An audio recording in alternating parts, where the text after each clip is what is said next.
আমাদের দেশ ভারতবর্ষে বৈচিত্র্যের সমাহার, তা সে প্রাকৃতিকই হোক বা জাতি, ধর্ম, বর্ণ, সব ক্ষেত্রেই। এই বৈচিত্র্যপূর্ণ ভারতের এক রাজ্য, যার একপাশে পাহাড় ঘেরা ছোট্ট দেশ ভুটান, তো অন্যদিকে বড় দেশ চীন, আর একদিকে আসাম রাজ্য।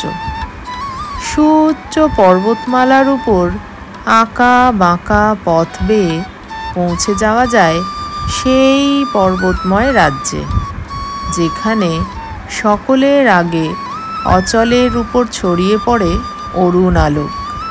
আমাদের এবারের গন্তব্য সেই Arunachal Pradesh, the land of rising sun. এবার আমাদের ট্যুর ছিল ৮ রাত ৯ দিনের। আমরা ঘুরে দেখেছি পশ্চিম অরুণাচলের বিভিন্ন জায়গা, যেমন শেরগাঁও, দিরাং, সাংতি ভ্যালি, সেলা পাস, তাওয়াং, বুমলা পাস, মাধুরী লেক, নুরানাং ফলস ইত্যাদি। আর ফেরার সময় দেখে নিয়েছিলাম মানস ন্যাশনাল পার্ক, আর করেছিলাম জঙ্গল সাফারি। আর জঙ্গল সাফারি করে সেদিনই গুয়াহাটি থেকে কলকাতা ফিরেছিলাম ফ্লাইটে করে। পেহেলগামের ওই ঘটনার পর কাশ্মীর যাওয়া ক্যান্সেল করে অরুণাচলে এসে যে ভুল করিনি, তা এখানে আসার পর উপলব্ধি করেছি। আজ প্রথম পর্ব। আমরা যাব কলকাতা থেকে গৌহাটি, সেখান থেকে অরুণাচলের পশ্চিম কামেং জেলার শেরগাঁও। চলুন তবে ভিডিওটি শুরু করা যাক। আজ 23শে মে 2025, এখন বাজে ভোর 4:30। চলে এসেছি কলকাতার নেতাজি সুভাষচন্দ্র বসু আন্তর্জাতিক বিমানবন্দরে।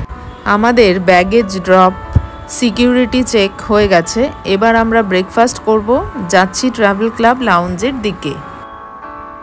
এই লাউঞ্জে ক্রেডিট কার্ডে অ্যাক্সেস করা যায় অ্যাজ পার অ্যাভেলেবিলিটি। মাত্র 2 টাকার বিনিময়ে খাদ্য গ্রহণ করা যায় নিজের ইচ্ছে মতো, অবশ্যই এখানে যা মেনু থাকবে তার মধ্যে।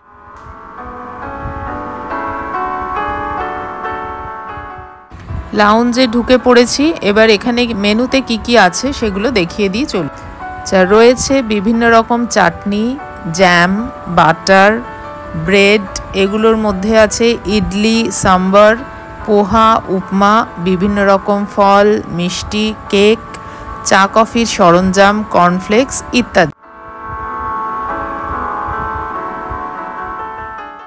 এখানে রয়েছে চিকেন স্টু, তারপর চিকেন সসেজ, তারপর চিকেন ভুনা, এটা আলু পরোটা, এতে আছে 2 রকম তরকারি, একটা জিরে আলু, আরেকটা আলুরই কিছু হবে।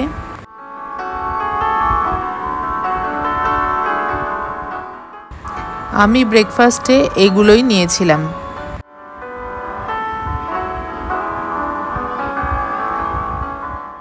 আচ্ছা, এই পাশে এর মধ্যে রয়েছে বিভিন্ন সফট ড্রিঙ্কস, এছাড়া হার্ড ড্রিঙ্কসও আছে। হার্ড ড্রিঙ্কস নিতে গেলে তার জন্য পে করতে হবে। আমাদের বোর্ডিংও হয়ে গেছে। নির্ধারিত সময়ে ইন্ডিগোর কলকাতা টু গুয়াহাটি ফ্লাইট ছেড়ে দিয়েছে।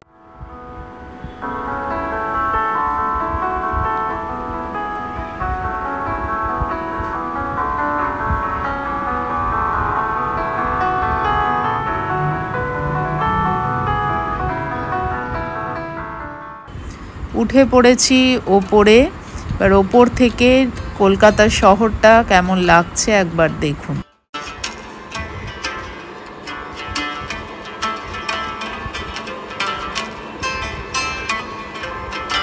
বিভ্রমিষ্যতি চ্যানেলে সকল দর্শককে স্বাগত। ভিডিওটি স্কিপ না করে সম্পূর্ণ দেখবেন। পরবর্তী পর্বগুলো পেতে ভিডিওটিকে লাইক করবেন এবং চ্যানেলটি সাবস্ক্রাইব করবেন।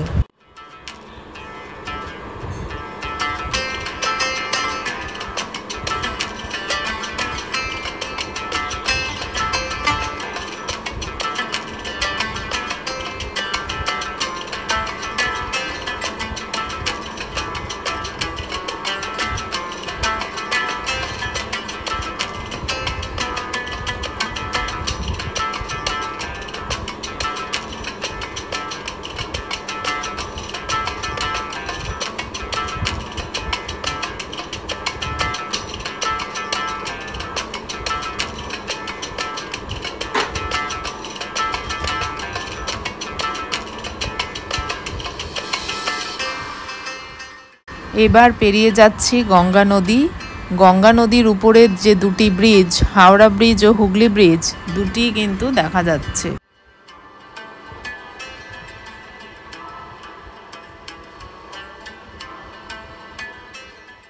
ফ্লাইট ছাড়াও ট্রেনে করে হাওড়া থেকে চলে আসতে পারেন গুয়াহাটি। এক্ষেত্রে সবথেকে ভালো ট্রেন 1, 2, 3, 4, 5 সরাইঘাট এক্সপ্রেস। এটি হাওড়া থেকে বিকেল 4:05 ছেড়ে পরের দিন সকাল 10:05 গুয়াহাটি পৌঁছায়। স্টেশনে ফ্রেশ হয়ে সেখান থেকে গাড়ি নিয়ে অরুণাচলের উদ্দেশ্যে বেরিয়ে পড়ুন। এছাড়াও কলকাতা স্টেশন থেকে আছে কাজিরাঙা এক্সপ্রেস, আর শিয়ালদাহ স্টেশন থেকে আছে কাঞ্চনজঙ্ঘা। নীল আকাশ, মেঘের সমুদ্র দেখতে দেখতে ঢুকে পড়েছি আসামে। এবার শুধু দেখতে পাওয়া যাচ্ছে সবুজ পাহাড় আর তার উপর দিয়ে সাদা মেঘ ভেসে যাচ্ছে। অপূর্ব দৃশ্য।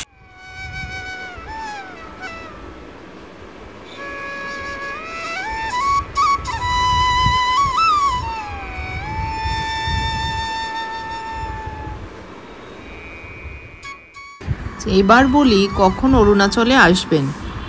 এখানে আসার সবথেকে ভালো সময় হচ্ছে অক্টোবর নভেম্বর অথবা মার্চ থেকে মে মাস পর্যন্ত। যদি বরফ দেখার জন্য এখানে আসেন তাহলে বেস্ট টাইম হলো মার্চ এবং এপ্রিল মাস। আর অন্য সময় এখানকার অপূর্ব প্রাকৃতিক দৃশ্য আপনি উপভোগ করতে পারবেন।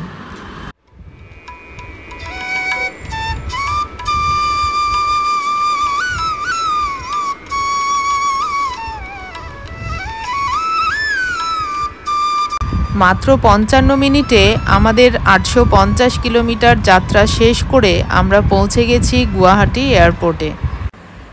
গৌহাটির এই এয়ারপোর্টটি ভীষণ সুন্দর করে সাজানো। 3 নম্বর বেল্ট থেকে দেবে আমাদের লাগেজ, অতএব আমরা সেদিকে এগিয়ে যাচ্ছি।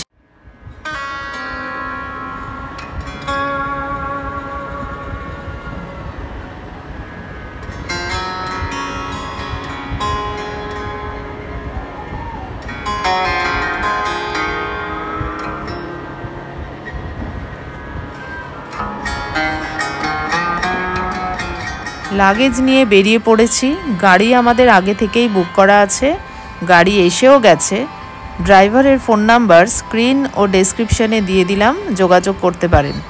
আমাদের গাড়ি ছিল ইনোভা, ভাড়া পড়েছে 6000 টাকা পার ডে।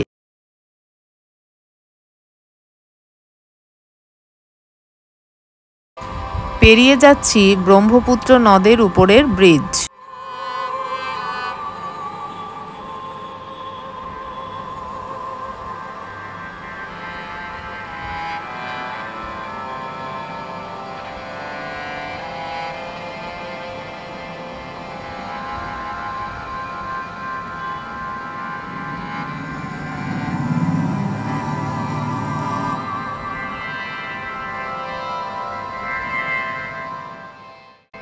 ব্রিজ পেরিয়ে খানিক দূর এসে আমরা এই রেস্টুরেন্টে দাঁড়ালাম।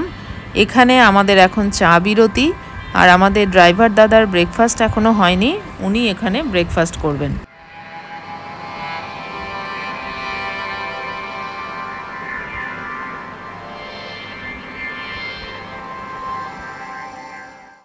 আবারও আমাদের পথ চলা শুরু হয়েছে।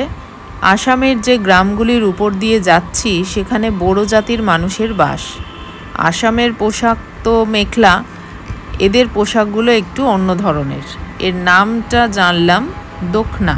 চলে এসেছি ভৈরবকুণ্ডের কাছাকাছি।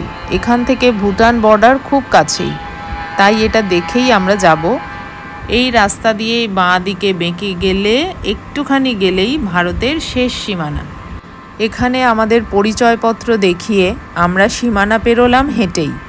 ড্রাইভার দাদা গাড়ি এন্ট্রি করিয়ে আসার পর ভুটানের গেটের সামনে গিয়ে আবার এন্ট্রি করতে হবে। সেই কাজ ড্রাইভার দাদাই করলেন। খানিক অপেক্ষার পর আমরা এগিয়ে গেলাম ভুটানের গেটের দিকে।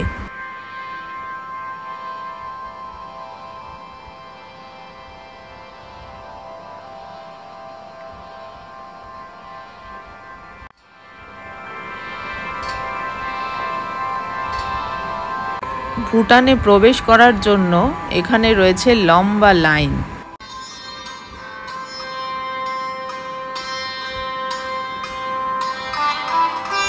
শেষ পর্যন্ত ঢুকে পড়েছি ভুটানে। আমরা খানিক দূর এগিয়ে যাব, এখানে বেশিটা যাওয়া যাবে না। ঢুকেই সামনে বাড়িঘরগুলো একটু অন্যরকম এবং সামনে ছোট ছোট দোকানপাট আছে।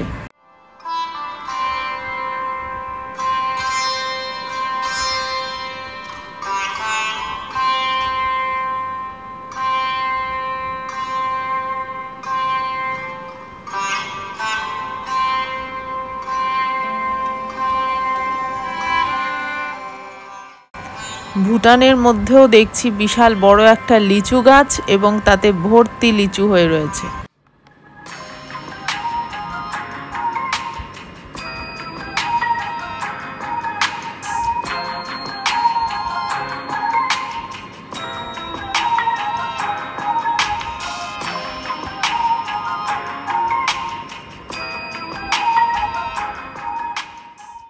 অল্প খানিকটা এগিয়ে এসেই আমরা এই হ্যাঙ্গিং ব্রিজটার দেখা পেলাম।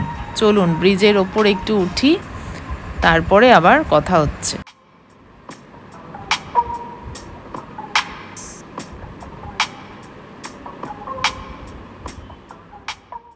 ভুটানে এসে দেখার মতো এই হ্যাঙ্গিং ব্রিজটাই পেয়েছি, তাই এখানে বেশ খানিকটা সময় কাটিয়ে ছবি টবি তুলে আমরা আবার এগিয়ে যাব অরুণাচলের দিকে।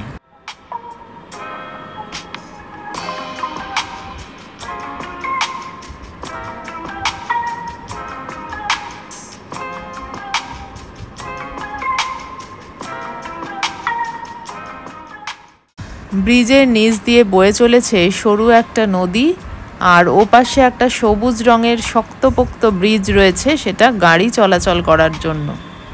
অনেকটাই সময় এখানে ব্যয় হয়েছে, এবার আমাদের ফিরতে হবে।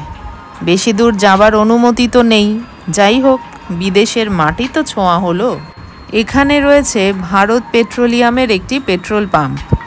এখানে পেট্রোল ডিজেলের দাম অনেকটাই কম, তাই ওপাশের মানুষ এপাশে আসেন, এসে বাইকে বা গাড়িতে তেল ভরিয়ে নিয়ে যান।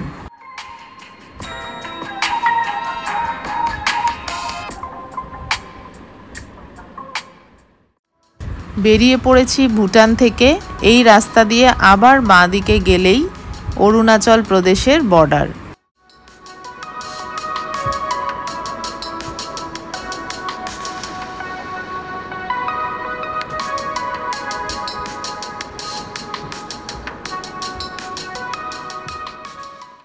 অরুণাচল প্রদেশে প্রবেশ করতে গেলে ভারতের যে কোনো রাজ্যের মানুষদেরই আইএলপি বা ইনার লাইন পারমিট প্রয়োজন হয়। এই সম্পর্কিত তথ্য সম্পর্কে জানাচ্ছি, তার আগে আমরা লাঞ্চ করে নেব। এখানে একটি ছোট হোটেল ঠিক নয়, দোকান বলাই ভালো, পাওয়া গেছে। এখানেই আমরা মাছ ভাত দিয়ে সেরে নিলাম লাঞ্চ। প্রতিটা খাবারই ফ্রেশ ছিল এবং ভালোই ছিল। এবার যেতে যেতে আইএলপির ব্যাপারটা একটু বলে নিই। ভারতের যে কোনো নাগরিককেই অরুণাচলে যেতে গেলে আইএলপি বা ইনার লাইন পারমিট নিতে হয়। সাধারণত 14 দিনের জন্য এই আইএলপি পাওয়া যায়। অনলাইন এবং অফলাইন দুভাবেই এটা করা যায়। এর ওয়েবসাইট আমি স্ক্রিনেও দিয়ে দিলাম এবং ডেসক্রিপশানেও দিয়ে দিলাম। অনলাইনে খরচ পড়ে 3 দিনের বেশি হলে 500 টাকা পার পারসন। আর কলকাতার অফিস থেকেও অফলাইনে আইএলপি পাওয়া যায়। অরুণাচল ভবন, সল্ট লেকের অফিস, এর অ্যাড্রেসও আমি ডেসক্রিপশানে দিয়ে দিলাম। আমরা অনলাইনেই আইএলপি করেছিলাম। ছবি ও আধার কার্ড লেগেছিল এর জন্য। যে কোনো ট্রাভেল এজেন্সির সাথে যদি যান তারাই করে দেয়, অথবা যে ড্রাইভারের সাথে যাবেন তিনিও করে দেন। আমরা যে ড্রাইভার দাদার সাথে গিয়েছিলাম ওনার সাথেও যদি যোগাযোগ করেন উনিও আইএলপি করিয়ে দেন। অফলাইনে এইভাবে করলে খরচ একটু কম পড়ে। এই যে পাহাড়গুলো দেখা যাচ্ছে ওগুলো সব ভুটানের পাহাড়। কথা বলতে বলতে চলে এসেছি চেকপোস্টের সামনে। এখানেও অফলাইনে আইএলপি করানো যায়, তাতে খানিকটা সময় লাগে, তাছাড়া নির্দিষ্ট সময়েও আসতে হয়। সময়টা হচ্ছে সকাল 10টা থেকে দুপুর 12টা এবং দুপুর 2:30 থেকে 4:30 পর্যন্ত। শনি, রবি এবং ছুটির দিন বাদেই এই কাজ করা হয়। তাই এই সমস্ত দেখে শুনে যদি সময়ের মধ্যে না আসা যায় তাহলে কিন্তু অসুবিধার সম্মুখীন হতে পারে। তাই আগে থেকে আইএলপি করিয়ে আসাই ভালো। আইএলপির একাধিক কপি রাখতে ভুলবেন না। আইএলপি দেখিয়ে আমরা ঢুকে পড়েছি অরুণাচল।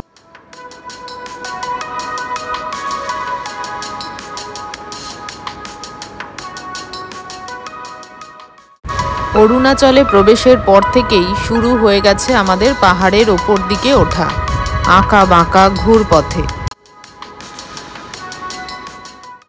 আর এই পাহাড়ি পথের সৌন্দর্যের কথা বলার অপেক্ষা রাখে না। বেশ কিছুটা ওপরে ওঠার পর এমন পাহাড়ের মাথায় মেঘ জমে থাকতে দেখে দাঁড়িয়েই পড়লাম।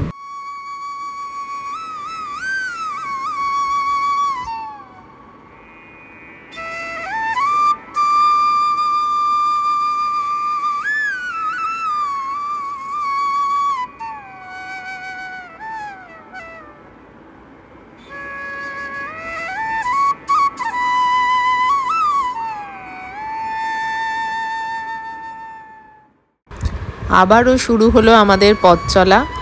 এক পাহাড় থেকে যেতে হবে অন্য পাহাড়ে।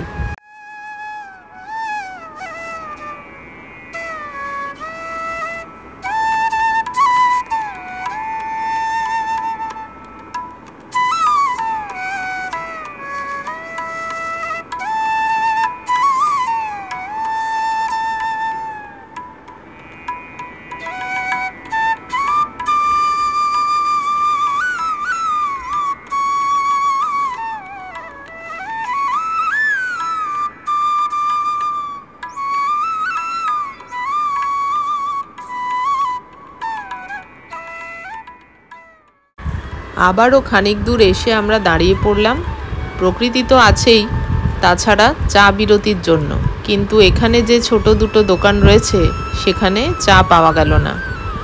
অতএব প্রকৃতিকে অনুভব করে তারপরে আবার এগিয়ে যেতে হলো সামনের দিকে।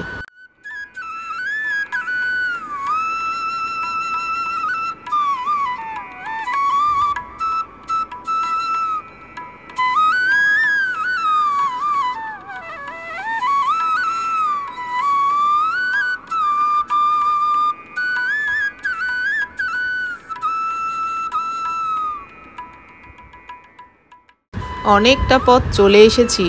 দেখতেই পাচ্ছেন এখানকার রাস্তাঘাট ভীষণ ভালো, এখনো পর্যন্ত কোনো খারাপ রাস্তার সম্মুখীন হইনি।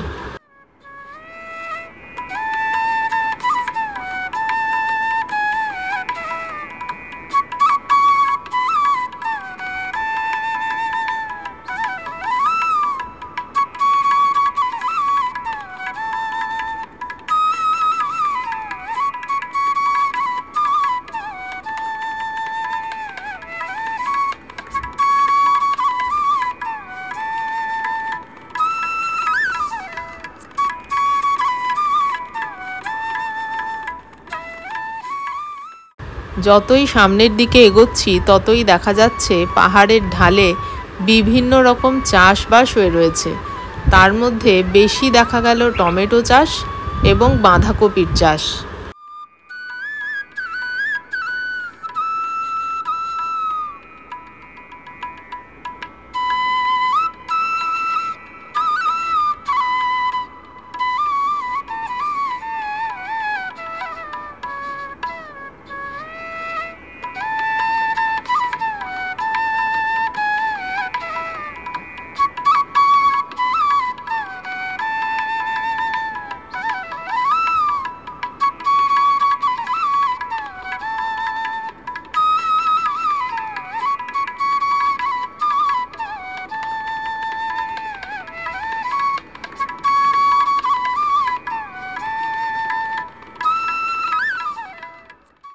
পথের বাঁকে বাঁকে বিআরও অর্থাৎ বর্ডার রোড অর্গানাইজেশনের পক্ষ থেকে কিছু দূর পরপর লেখা লাইনগুলি কিন্তু বেশ তাৎপর্যপূর্ণ।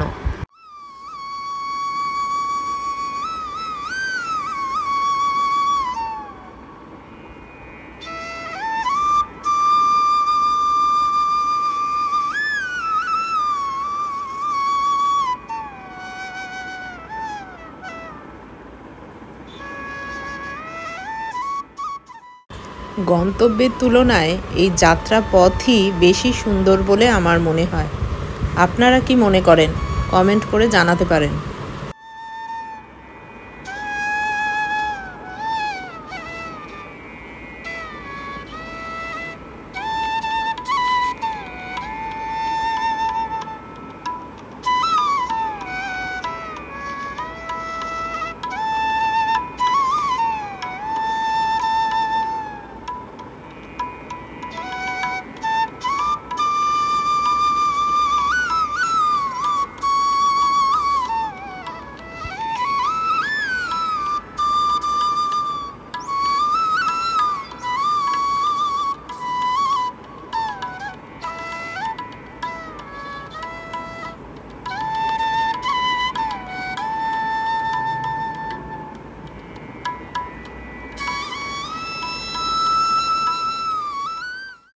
পথ চলতে চলতে বিকেল হয়ে গেছে।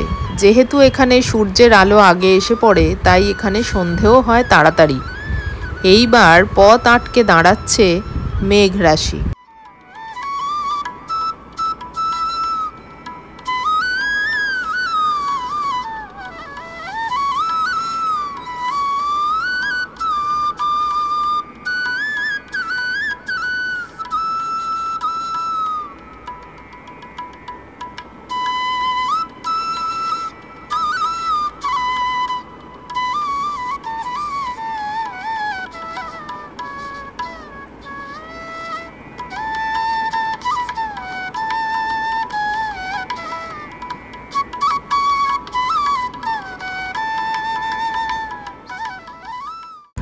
এবার আমরা এসে দাঁড়ালাম একটা হোটেলের সামনে, যেখান থেকে আমাদের বিকেলের চা এবং কিছু স্ন্যাক্স আমরা খেয়ে নেব।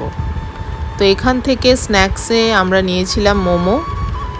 খাওয়ার আগে ছবিটা তুলতে ভুলে গেছি, মানে এতটাই খিদে পেয়েছিল, খানিকটা খাওয়ার পর মনে হয়েছে। এই হোটেলের খুব কাছেই একটা আপেল বাগান ছিল। আমরা আপেল বাগানটা দেখার জন্য ঢুকে পড়েছি এখানে। যে দেখতেই পাচ্ছেন গাছে ছোট্ট ছোট্ট আপেল ধরেছে।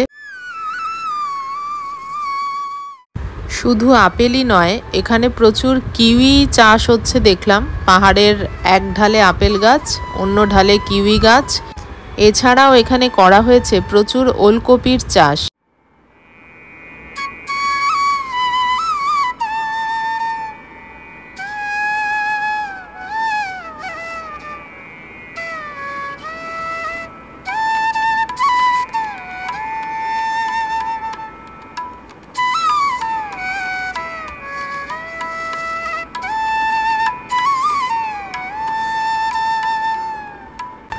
পাহাড়ের আরেক ঢালে চলে এসেছি আরও একটা আপেল গাছ দেখাবো বলে। আর এই গাছগুলোর নিচে ঘাসের মধ্যে প্রচুর জংলি স্ট্রবেরি গাছ রয়েছে এবং গাছগুলিতে ছোট ছোট লাল লাল স্ট্রবেরি হয়ে রয়েছে।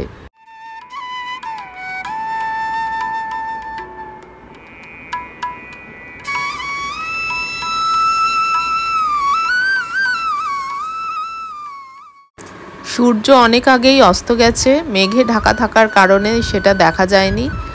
একেবারে সন্ধে হয়ে এসেছে, আমরাও চলে এসেছি আমাদের হোমস্টের সামনে।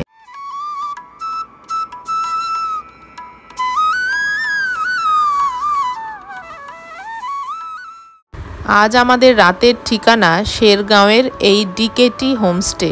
চারপাশে পাহাড়ের মাঝখানে হোমস্টেটা অবস্থিত, মানে ভীষণ সুন্দর চারপাশের দৃশ্য।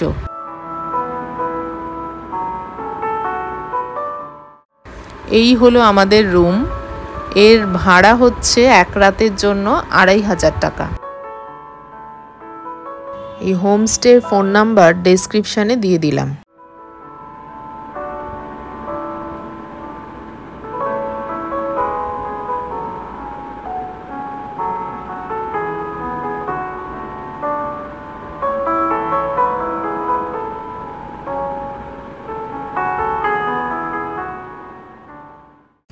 এই রুম এবং বাথরুম দুটোই পরিষ্কার পরিচ্ছন্ন এবং যা যা প্রয়োজন সব কিছুই রয়েছে।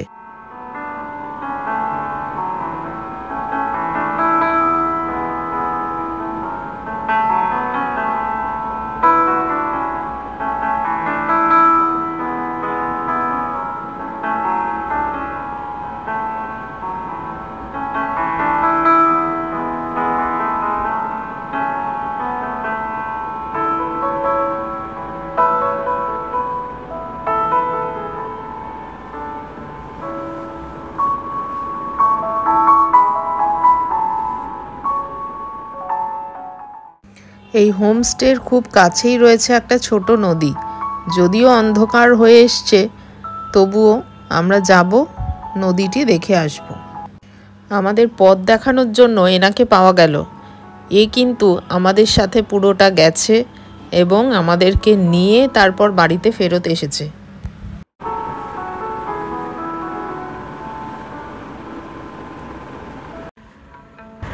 এই হলো নদী, ছোট নদী, সরু নদী। অন্ধকার, অত ভালো বোঝা যাচ্ছে না। নদীর ওপরে রয়েছে একটা ব্রিজ, সম্ভবত কাঠের তৈরি। কাল সকালে আবার আসব এবং এটা পরিষ্কার ছবি দেখাবো।